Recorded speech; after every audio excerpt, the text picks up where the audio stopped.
من الجمهور بجمالها ورشاقتها.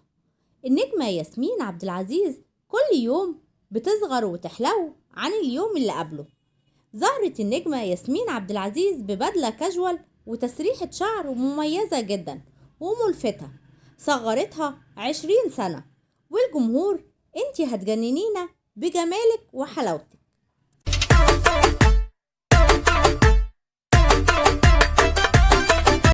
ونشرت النجمة ياسمين عبد العزيز فيديو على حسابها على انستجرام أثارت بيه الجدل، وهي لابسة فستان تايجر مميز جدا وبحركاتها الجميلة جدا أثارت كده التساؤلات، خاصة لما الجمهور شاف في ايديها الشمال دبلة وقال لها انتي اتجوزتي من ورانا ولا ايه؟ ولا بتكيدي أحمد العوضي ولا تكونيش انتي العروسة المنتظرة لأحمد العوضي؟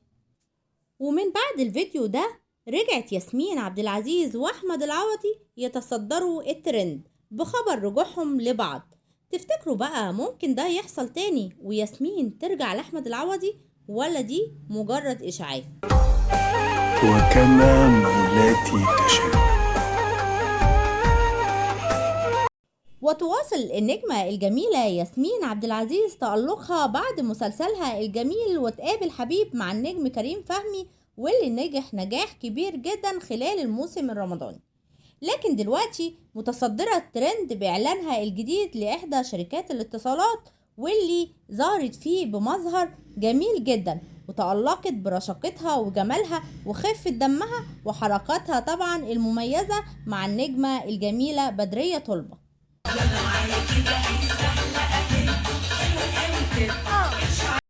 وتواصل كمان النجمة ياسمين عبد العزيز تصوير فيلمها الجديد مع النجم أكرم حسني، واللي هيكون فيلم كوميدي جدا زي ما معودانا ياسمين عبد العزيز في أفلامها واللي افتقدناها لفترة طويلة. الفيلم الجديد بعنوان زوجة رجل مش مهم. كلنا منتظرين الفيلم ده ومنتظرين عودة ياسمين عبد العزيز للسينما مرة أخرى. انتوا بقى ايه رأيكم في ياسمين عبد العزيز وتألقها؟ ومستنيين ياسمين عبد العزيز في الفوازير زينا ولا لا؟